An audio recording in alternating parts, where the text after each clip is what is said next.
Hello, everyone. We will just wait for a couple more minutes for everyone else to join, and then we'll start our webinar. Thank you.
Hi, everyone. Thanks a lot for taking the time to join our webinar today, where Gianluca Fiorelli will show you how to optimize your website for a global audience and expand into international markets. Just a short introduction. My name is Thomas. I'm from SimilarWeb. I'm a strategic consultant here. We also have Roy Hinkis, who is the head of SEO at SimilarWeb, and of course, Gianluca Fiorelli, international strategic SEO consultant and founder of at Inbounder Conference.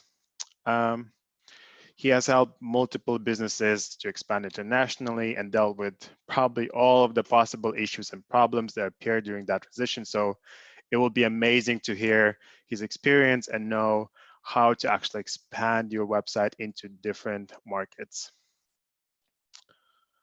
So shortly, I would like to cover what we're going to discuss today. So one of the things will be how to build and optimize international SEO strategy.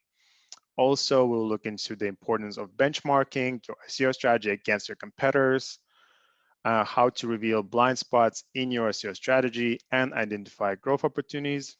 And then Gianluca will also show us how he uses SimilarWeb to design international SEO strategies. And one of the main reasons we have these webinars live and not as a recording is that we want it to be more of a discussion. So give you an ability to ask questions. So please don't forget to ask questions throughout the webinar using the questions panel, as we really want to hear from you today. And we'll try to answer those questions at the end of the webinar. And without further ado, please, Gianluca, show us how to succeed in international SEO.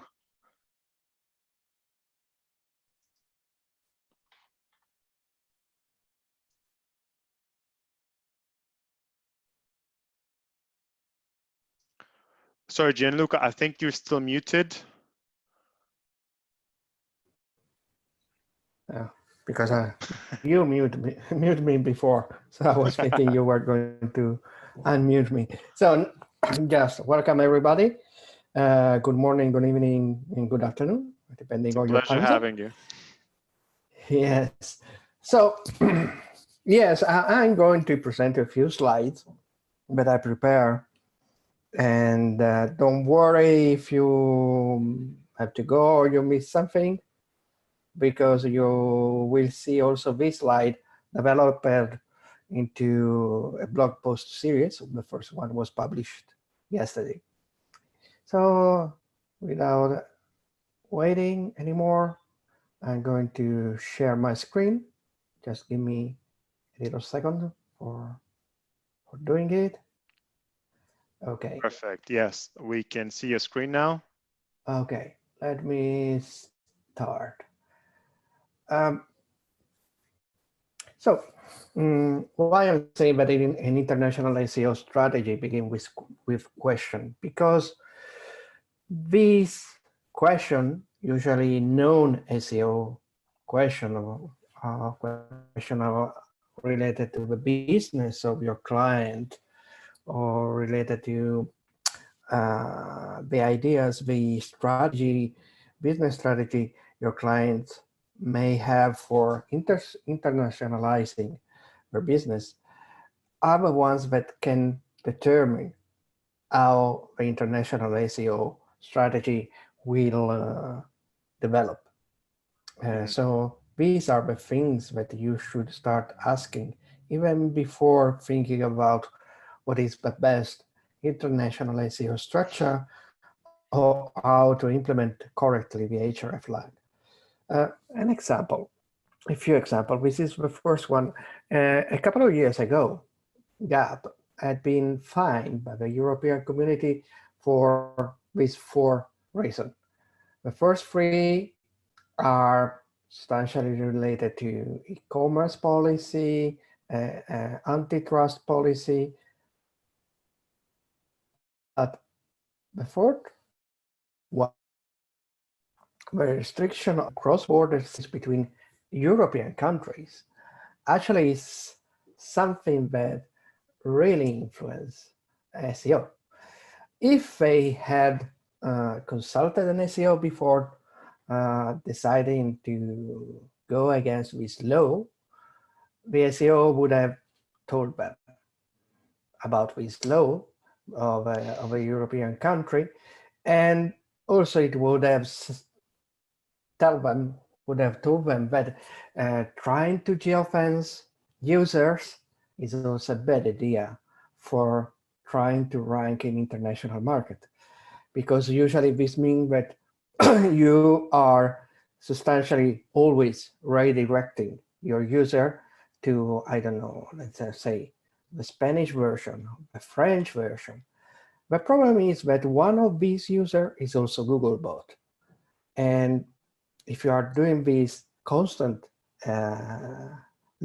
envelope redirection of a user based on the IP detection, your server would have seen that Google was coming, this user Googlebot was coming from the US, and it would have seen only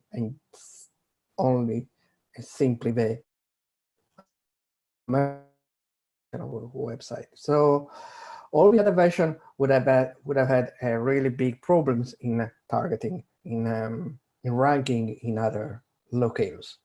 Another classic problem is caused by logistic. For instance, this was a client of mine who, as you can see, was selling these products all over the world. But in this case, his business were really dependent on the logistic and from where their warehouses were located.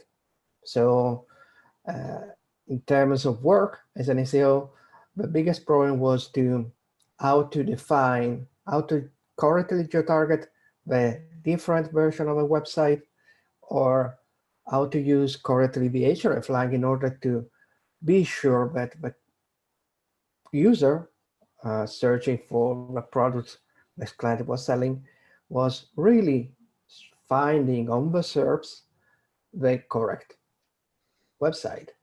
The correct website, not only because it was, for instance, the English version for Ireland, but because it was the English version for Ireland plus served by the European warehouse.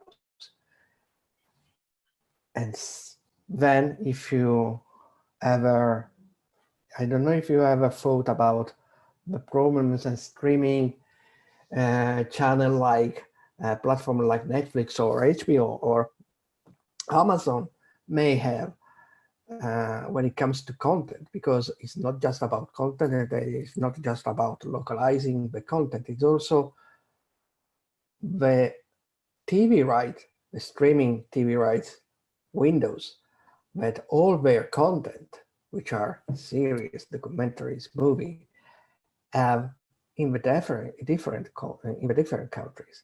And just imagine how an SEO must really work hand in hand with the developers in order to create an automation between hreflang, rules, geotargeting, 302 redirection, and the coming and going out of rights windows of all the program. Mm-hmm. But anyway, I think that also is, if you know me already from Twitter, you know that I insist very often that it's really important for us to look at the SERPs in order to obtain the best insights for SEO. I'm really convinced that the ability of analyzing the SERPs can make a difference between a good and a bad strategy. For instance, let's say that we have a client who is selling tabletop miniatures. He's an American client and he wants to expand to Spain. I'm going to give you this really fictional example in order to explain what in the next slide, how I usually design a strategy. Observing the SERPs is not just about looking at a universal search results. It's also looking all the other verticals. For instance, I don't know how many of you use this image tags in order to do a search entity analysis. Why? Because this is our main entities accordingly to Google. An entity is a thing which is unique and recognizable. And these are other entities that are related to this one. So if we are a website selling tabletop miniatures, most probably Google is thinking in the US that we should also talk about plastic figure, cheap tabletop miniatures, Dungeons and Dragons miniature, opportunity to create your own miniature thanks to 3D printing and so on. We should have a section about painting miniatures. But what I was saying is that this is Google.com and, let's say, a global vision, or more practically a United States vision of the entities related to tabletop miniatures. In Spain, so is this more like a related topics inside of that main topic? Yes, it can be related topics. As you can see, it could be chefy is a topic, but for instance, let's say cheap is not a topic. It's an attribute to the topic, of the main topic. So this is usually our topic entities or related, associated, or attributes of the main entities. So this is, for instance, we are in e-commerce, we should have a section with us, let's say, a filter or a faceted navigation about, let's say, cheap miniatures or on sale tabletop miniature, something like this, because people is searching. These products are small, but they may cost quite a lot. Okay, so even especially like filtering by price. If you are looking for some brand. Yeah, so even filtering by price, which is Yes, very obviously. effective. Yeah. Exactly. But what I was saying, this is something that you can do, for instance, for every website, even for a normal website, which is targeting just a national market. But it's becoming really interesting when we do international SEO, because it helps us understand the nuances between the markets. For instance, in Basis, Juegos de Miniatura is substantially the translation, the correct translation for tabletop miniatures. And here in Spain, we can see Marvel, we can see Zombicide, Canción de Hielo y Fuego, which is substantially Game of Thrones. And these are substantially brand of games. Mm-hmm. And what Google is suggesting us is that people on Google from Spain are searching information or image, in this case image, about these three specific games. So if we are going to target the Spanish market, we already know that in Spain, people are really interested about Marvel, Zombicide, and Game of Thrones tabletops miniatures. So we should put them in evidence. This is a really interesting information, because what happens usually when a website expands to international market, that it does a copy-paste of a design, layout, content of a, let's say, main market version of a website. So it's offering substantially to everybody in the world the same product at the same time, instead of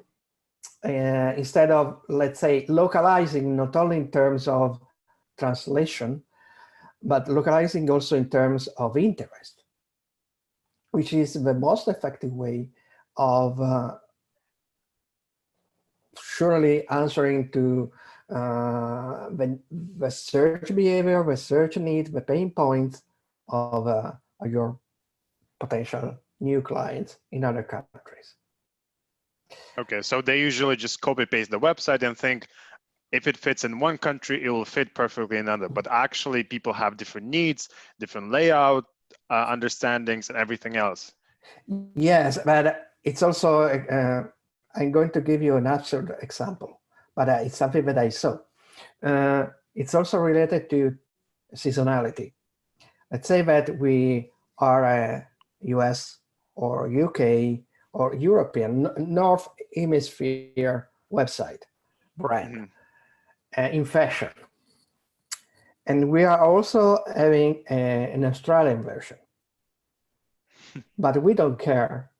We are not really paying attention to seasonality, and start promoting all over our website, let's say swimsuits.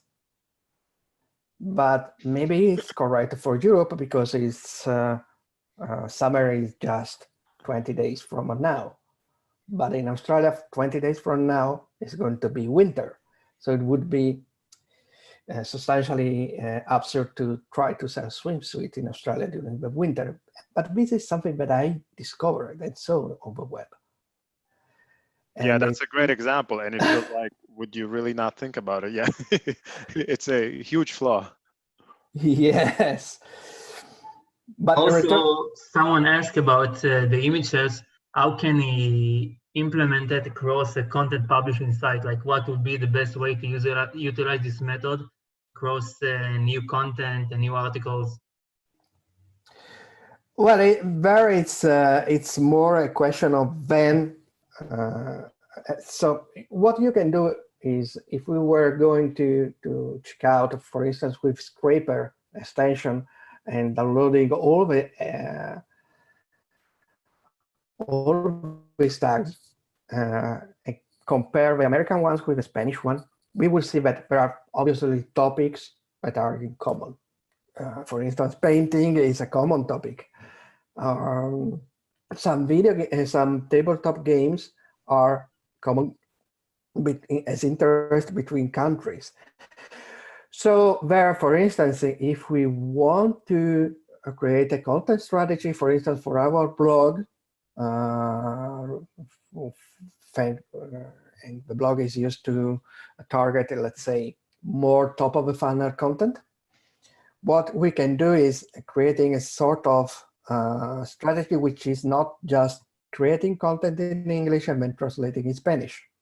What we can do is surely having a writer who knows Spanish, but who is not just a translator, who is able to write. It's a real copywriter, a real technical writer. And let's say all things that are common are going to be written in English and translated in Spanish and published at the same time. But at the same time, on the English blog, you can also start writing stuff that are more relevant to the American public, that probably are going to be relevant also for the Spanish one, but you can, let's say, schedule in the content calendar for a later moment. On the other side, in the Spanish blog, you have this writer writing content which is more relevant. For instance, a blog post about a specific zombicide miniature that has come out, and or how to paint a given new Marvel Crisis Protocol figures, and that that are interesting for the Spanish public. This content is not going to be just in Spanish. Once you need to publish something in the American blog, you can schedule it for later in the American blog. But doing so, you are able to create content which is really targeting the real interest of the different audiences in the different countries you're targeting. For instance, if we are talking about travel, let's say Spanish, we know that Germans loves to go to Palma de Mallorca. And so you can decide to write a blog post about a guide about Palma de Mallorca. But your website is also targeting the British people. And we know that the British people loves to go to Benidorm, which is a completely different place in Spain, and also a different kind of tourism. So the ideal in this, let's say, in this moment, no, because we know how difficult it's going to have a vacation in a foreign country. But let's say in next year, when everything will be over, hopefully, it would be silly to write, for instance, only a guide about Palma de Mallorca and translate it and at the same time in English for the British people who are not interested in Palma de Mallorca. We should write a guide about Benidorm for the English people and write a guide about Palma de Mallorca for the German ones and publish at the same time. And later we can translate one from English to German and the other from German to English and publish when it's not so urgent to provide content that can lead to a conversion, for instance. We have another question. It's a very long question, but I'll try to summarize it. So when we add the image tags, do you recommend search for product or any category or subcategory initially? What I really suggest is not to look at to observe everything substantially. And then to observe all these tags and try to find patterns. For instance, in this one, we can see the one that we saw before, the products,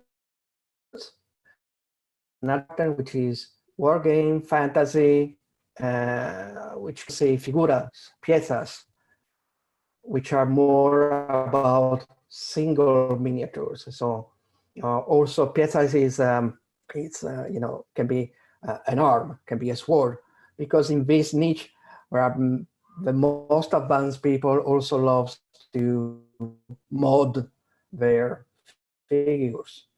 web miniatures. Then we see Imprimir, which is similar. This one, for instance, is similar to what we saw here in the American one, 3D printing and Imprimir, which means that there is also space for everything related to how to print your own action figures.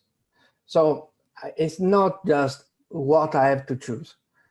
You have to see what are the tags, what are the entities, and find patterns, and then prioritize the patterns. Obviously, you can, because you cannot write everything at the same time. You cannot create new pages at the same time.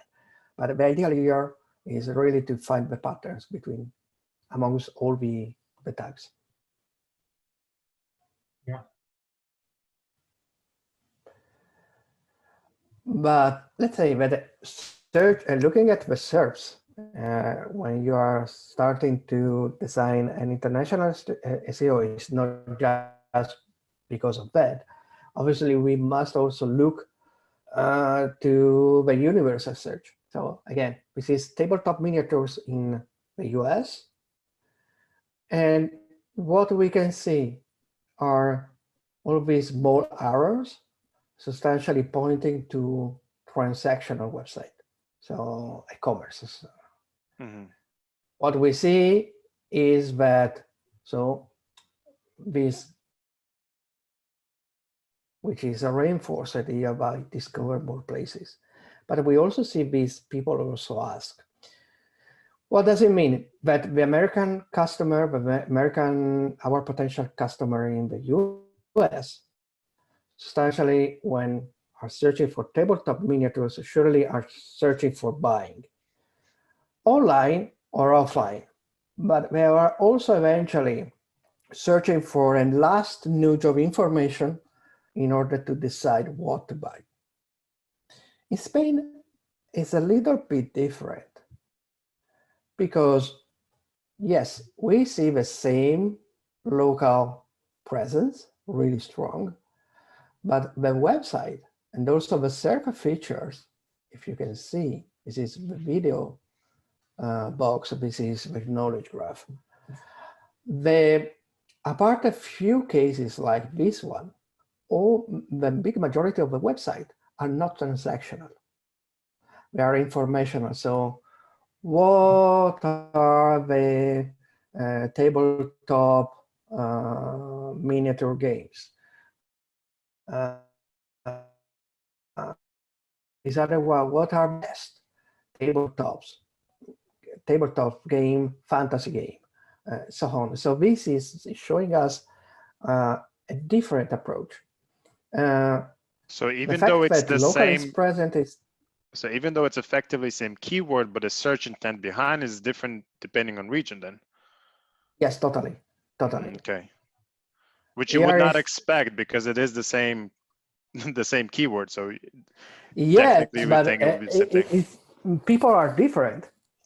I mean, and even if what better case than here in Spain, Spanish people, Spaniard is very different from a Portuguese, even if we are substantially 1 hour and a half plane from distance. I mean, Europe is a good example of this local difference in behavior, in taste, in needs, etc., etc.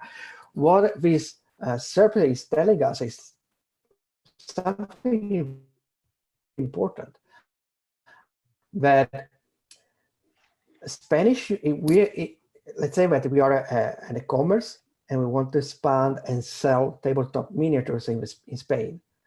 What this survey is telling us is that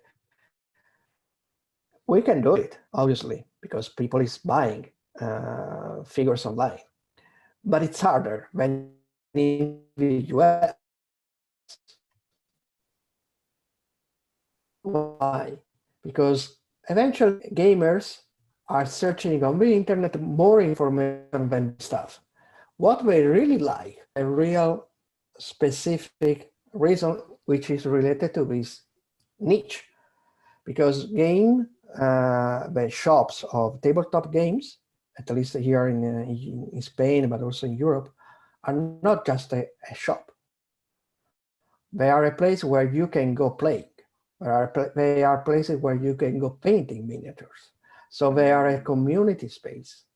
What this is telling us, that if we want to have success with the Spanish market, what we have to do is really working on content which is able to answer to their questions.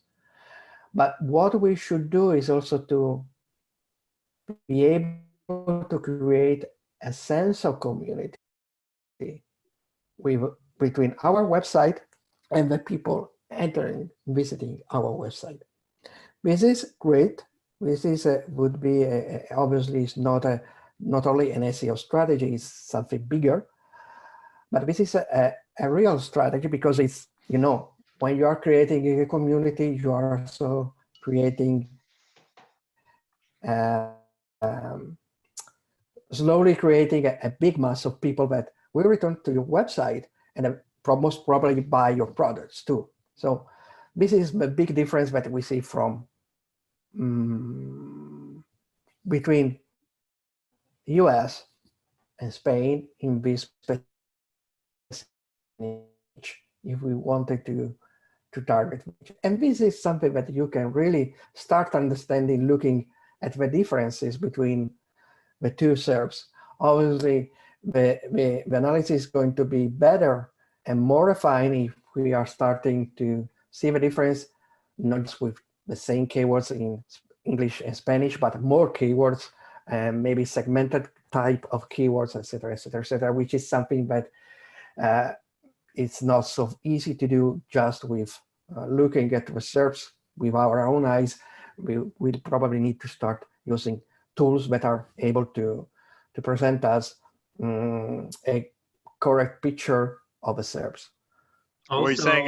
Also, it seems there's a huge opportunity with YouTube. I mean, it seems that they rank #1. Maybe it's even easier to create videos. Yeah, this is something that exactly. This is something that we will see better now when in a few slides, because it's something that, for instance, using the website analysis, comparing few different websites with a website analysis in SimilarWeb is coming out too.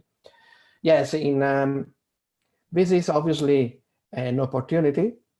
So this means that we should provide and think about a video content strategy, both for our website and obviously on YouTube, which means also video SEO.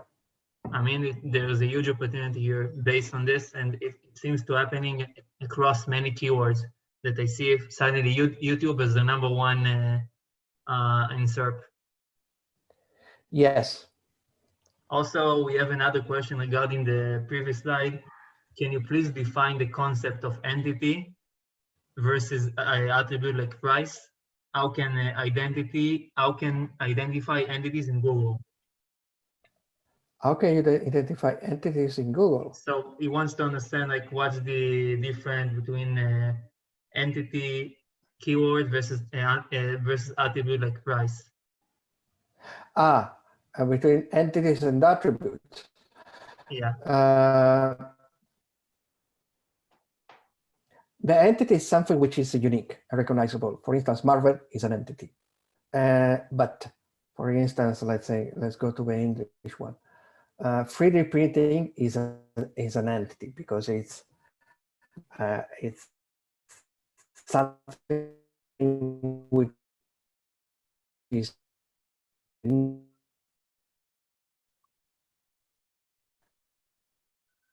entity. Cheap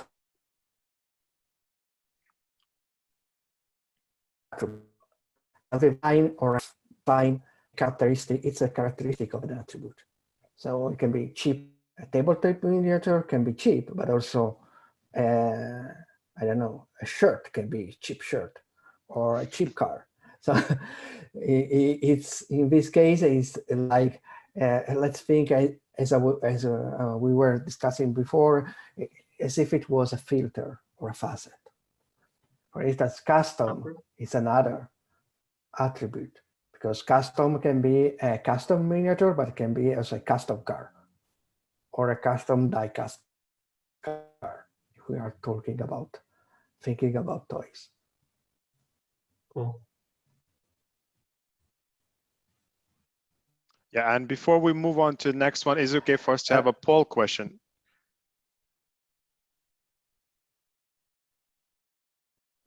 Sorry, Gianluca. I'm missing you, the audio. Okay. Yeah, so we have a short poll question about hreflang tags.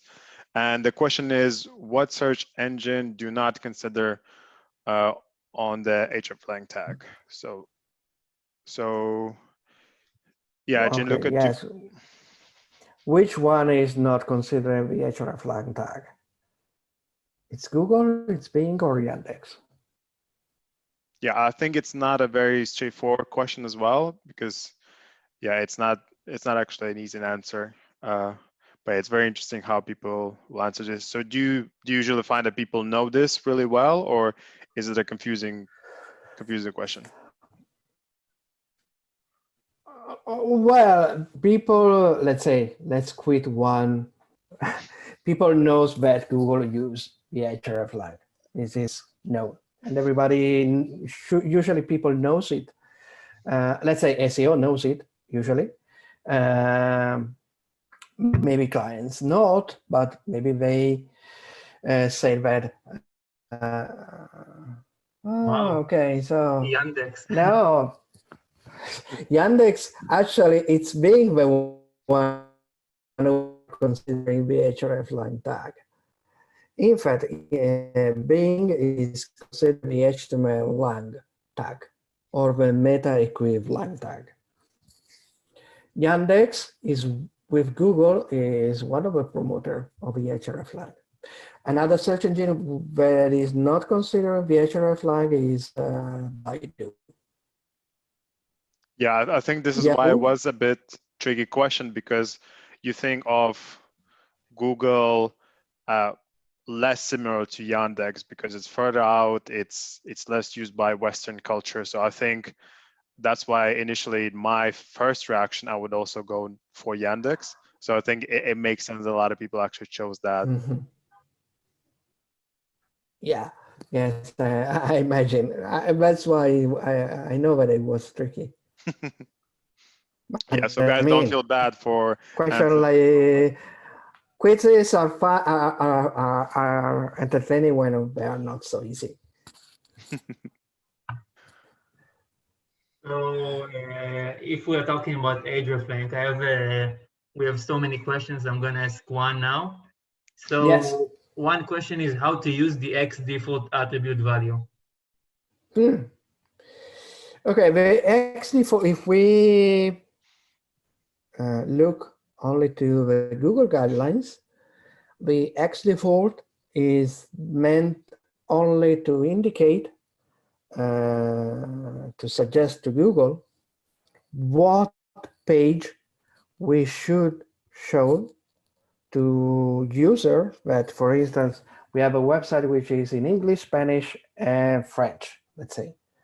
But let's say that someone is searching in German and maybe searching for a product page, for a specific product that we have. And they're searching just with a product name. So what, or searching for our website. So what home page should Google present to this user, because it doesn't exist a German home page.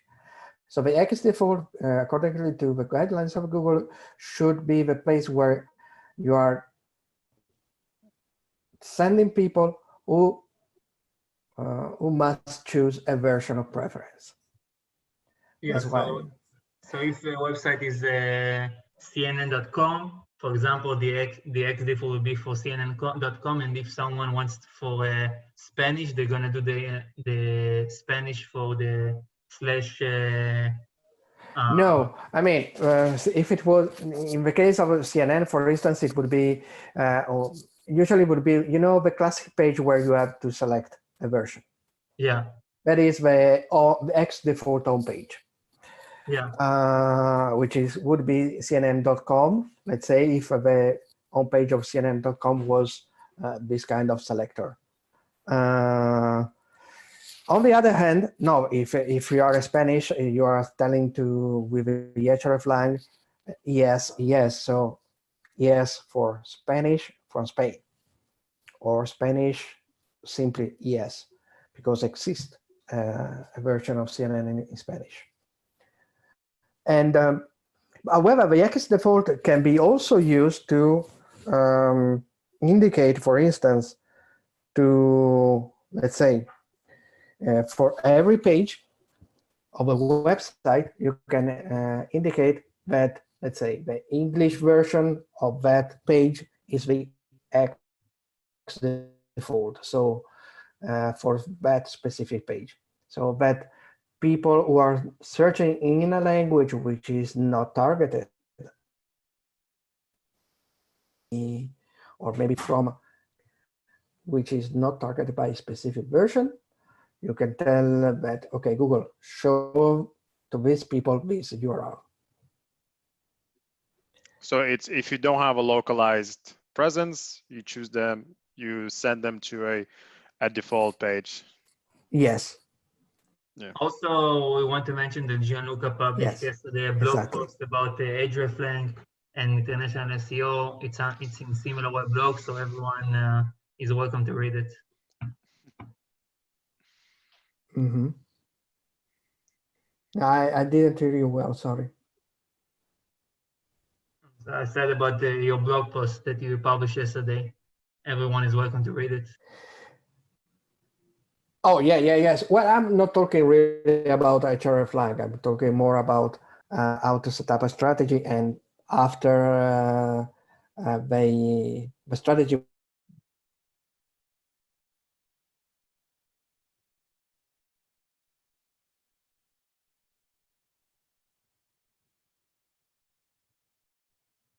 Oh, I think we lost Gianluca.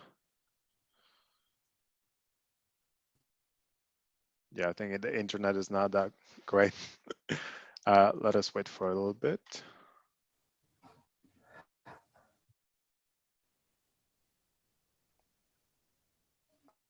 Okay. Okay, Gianluca, I think we can hear you again now.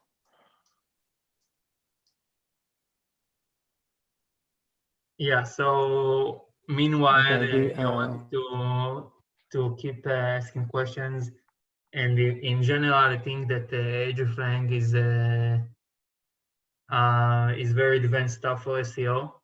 I mean, there are a lot of learnings and resources out there, especially on a lady saw this. She have a hreflang tester, I think. And if anyone wants to learn, Aleida has wonderful resources on her own website, aleidasolis.com. She has the hreflang generator, so which is a wonderful way to create semi-automatically the hreflang tags that you need for your website. And moreover, the tool also allows you to have this annotation both as HTML code. You need to then a section of the page XML for sitemap. Okay, we have a lot more questions, but let's get another one, and then you can continue. So someone asked, we have separate mobile website, which has canonical tags pointing towards desktop version. So is implementing hreflangs on the mobile version page also mandatory? Can you repeat it, please? We have a separate mobile website which has canonical tags pointing towards desktop version. So I think they have like m dot and they have canonical, probably from what I understood. And they ask, is implementing hreflang tags on the mobile version also mandatory? Yes. Okay. Also, for international SEO, what is the recommend structure? It should be, what do you think it should be, subdomain, subfolder, or a new TLD? That's a golden question. I'm going to give a golden answer. It depends. It really depends. I mean, let's say it depends. Ideally, by default, I would suggest to go with subfolder, especially if you are starting to you want to enter in a new market, and because subfolders will enable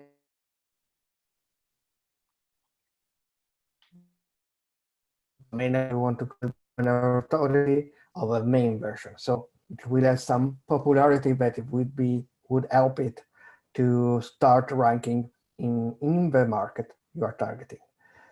However, it may depend really, because let's say that the website is also, the internationalization of a website is just a little tidbit of a more general and stronger internationalization of a business itself.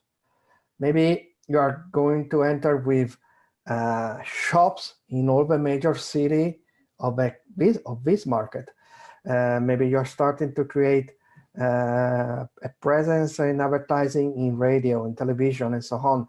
So in that case, maybe having your own country code TLD, so an independent website targeting that country is the most logical choice.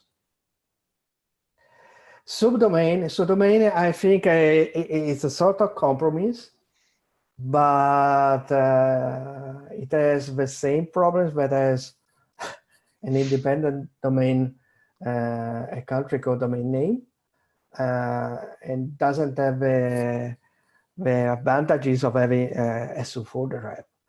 But it can be maybe needed if, for instance, you are a really big e-commerce and the database of product is so huge that you prefer to separate these databases in one country from on a country-based subdomain strategy. But really, this is something that I mean, you really need. These are those kind of things that you really with those questions about the really beginning of the web.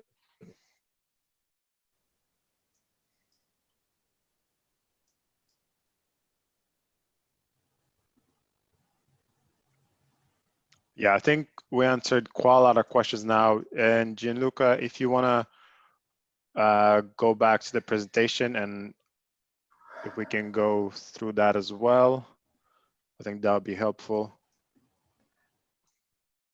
Okay, let me try to We're gonna have a second poll question soon, by the way.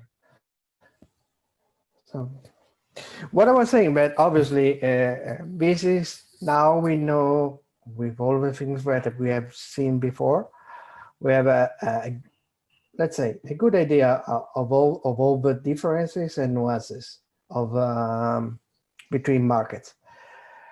Also, the SERP analysis can offer us the opportunity to start seeing what are the websites that are recurring. So these websites probably are going to be our main competitors. Surely also the client did his job, and he gave us a list of competitors. If we have access to SimilarWeb, we can go to research, web category analysis, and use these features of SimilarWeb for discovering our competitors. What I really like is that, as you can see, SimilarWeb also has a category for board and card games, which is the category of our tabletop miniatures. In fact, we can see one of our competitors that I know, because it's a side as a fan of this niche this is a website I visit. So I know it's quite strong. The problem eventually of this way of searching competitor is that you must really know market, because if not, you can see here. So this is a really good. What are the competitors? So to discriminate from, let's say, Amazon or these big marketplace.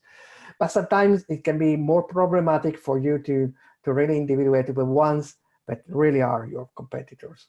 So when it comes to niche, which are, let's say, peculiar, as could be this one, I really suggest you to then go watching with your eyes this website in order to decide which are. For instance, we can see Game Workshop. Game Workshop are is the brand producing Warhammer. And I think that also people who are not lovers of tabletop miniatures know Warhammers. So this is, for instance, Game Workshop is not a competitor, because it's that us and commerce are selling to. Once competitors, then we should start analyzing them. The best way is to compare your, let's say, top 5 competitors. You can be this one. If you are not already present, you should choose one of the competitors as it was yourself in order to do this analysis. So you can compare, and let's say the website analysis in comparison with the compare function, it's really lovely. Because, for instance, category rank, we can see a sort of exactly of rank of our competitors. Again, tools are wonderful. SimilarWeb, our host is wonderful, but always go watch the website. For instance, if you go watching this Zacatros.es, you will see that it's not just about tabletop game. It's also about chess. It's also about card games. It's also about Monopoly, so this kind of classic table. In the same page, in the same view, we can see also these metrics. These metrics substantially mimic what could, obviously, they are estimation. We are not, they are really good estimation, but not really the real data. But anyway, these are really interesting because they can tell us, okay, we know that the Zacatros was the first one. One of it is receiving most visits, but this aminis.net seems the one having the best performances. Less bounce rate, more page visit, people stay longer on this website. Instead in Zacatros, they stay really short times. They have a lot of visit, but because of what I said before, because they target also a bigger range of products. And this is interesting, the device distribution. In an era where we say always that people mobile first, in this specific niche, mobile first is not so true. In some cases, there are websites that are still receiving more visits from desktop than mobile. And we can say that on average is about a 50-50.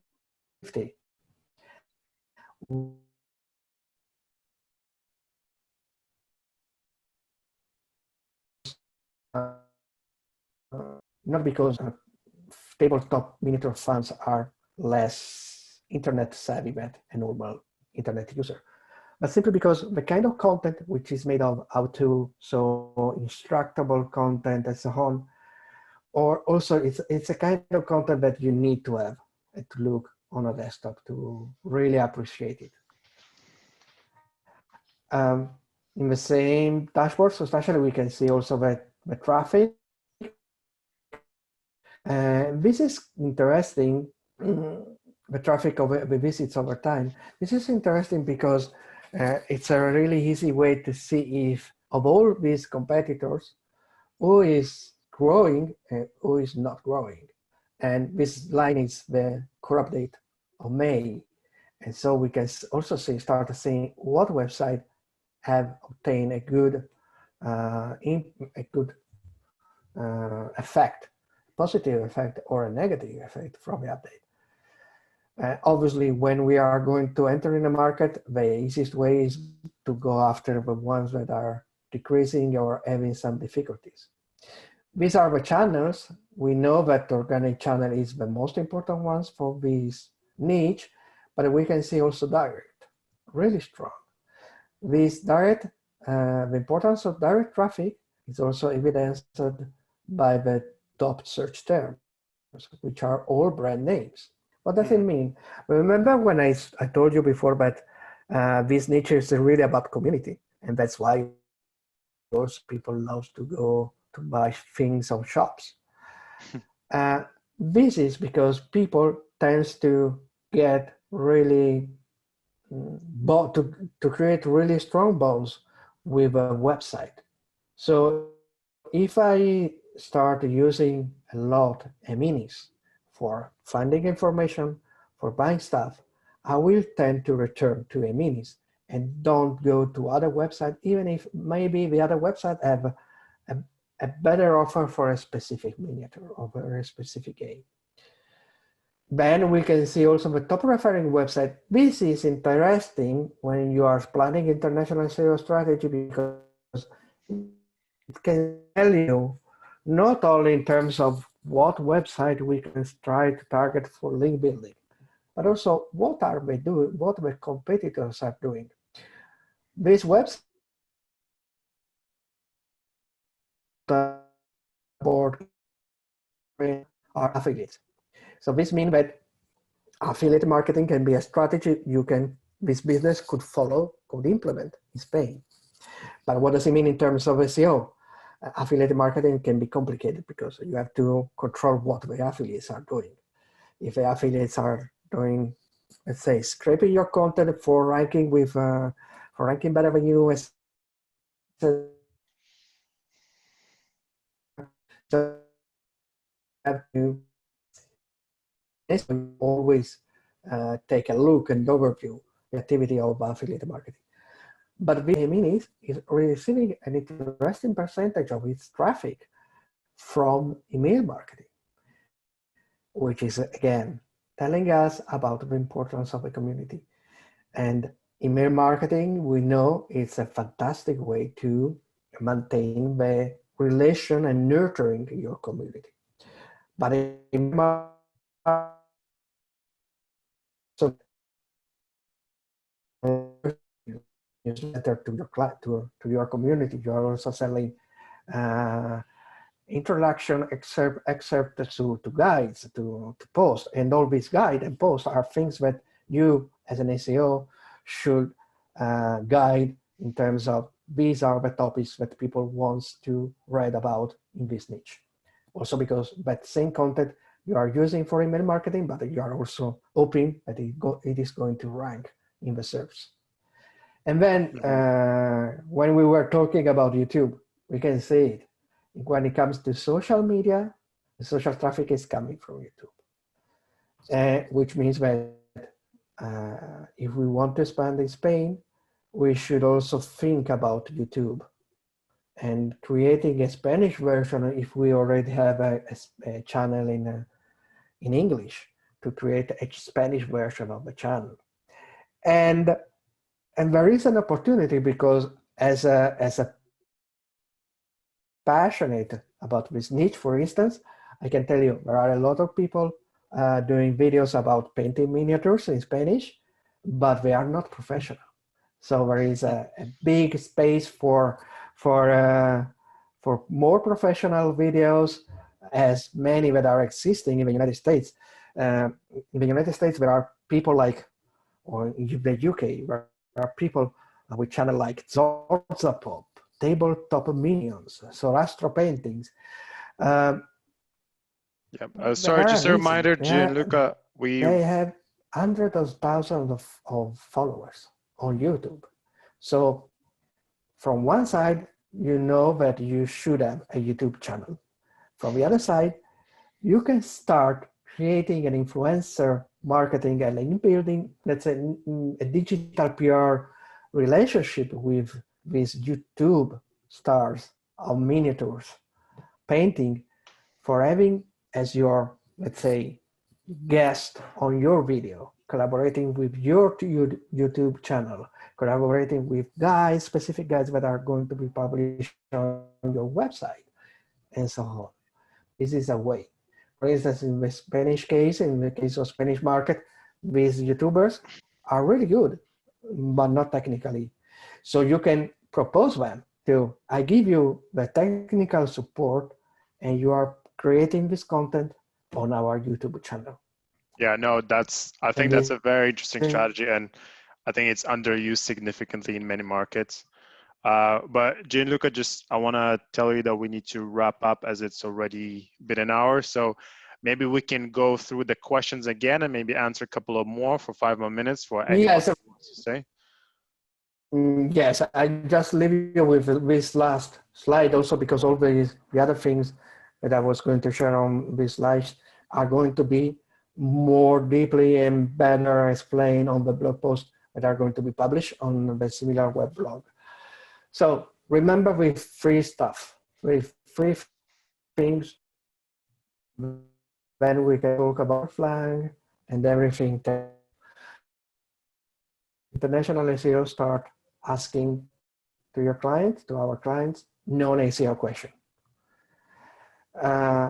Localization, as we have seen, is not just translating your content and serve it as it comes, as it is to your international audience. And SEO is really speaking the language of your audience. So it's not just a translation, it's speaking the language of your audience. It means understanding the interest, using the same slang. Like saying the classic example, trousers and pants. One is American English and the other one is British. These kind of differences, which can be even bigger when it comes to niche, is something that we must control. Yeah, that was amazing. Thanks a lot, Gianluca. It was a great presentation. I think there was so many good insights and actual strategies to implement in your own work and when you're trying to actually enter a new market. Roy, do you want to maybe follow up with some questions that you think are really interesting? So let's have another question about hreflang. So yes, okay. Gianluca, hreflang on HTML sitemap and or on HTML code or sitemap? What do you recommend? Well, if we have few versions, it could be it's okay. Also because it makes things easier to control, to have in the HTML code. But if we start having a lot of international version, let's say English, just think for instance,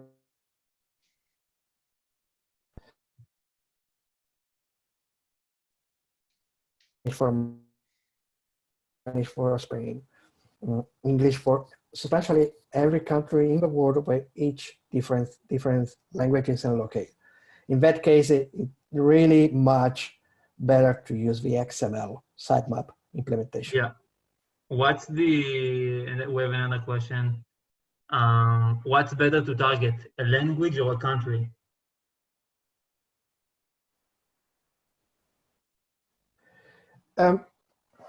Again, it depends. I mean, sometimes a client is asking you to target directly a country because the business plan is to target a country. So you have to geo-target the version directly from Google My Business or Big Webmaster Central, etc., etc., etc. But let's say that if you want to internationalize your website from zero, starting with multilingual could be a good idea, because so you are substantially giving more option to your website to be known globally. And let's say to retrieve information that can help you decide, let's say in 12 months, 24 months, if you maybe need to start creating more local country targeting version of your website. From what I've seen, at the end of the day, the biggest part of a website are a mix of multilingual and multi-country. Part of the content of the pages are multilingual, conceived as multilingual, for instance, the blog, and others are conceived as multi-country, the products, for instance. This is something quite common too, to have a mixed strategy. Yeah, I think it was great. Yeah. Thank you very much, Gianluca. Thank you, really You're appreciate welcome. it. And we see from the questions that everyone was very engaged in the conversation. So thanks a lot for joining. What we can do is you can eventually wrap up all the question and as a last post of a series, we can it could be a post with me answering to this question. That actually sounds like a great idea. All the people. We have so many questions. Not frustrated. 10 By the blog way, posts. I wanted to just to mention that we're gonna have a webinar with Lady Solis next month on June 24. So save the date. Gianluca, you're also invited. Okay. What you are going to talk about? I'm not sure. Thomas, do you know? We don't have a topic yet. I think we'll decide sometime next week, so we can actually update everyone on that as well. Cool. Thank you, guys. Have a great day. Thanks a lot for everyone for joining. You too. Bye-bye.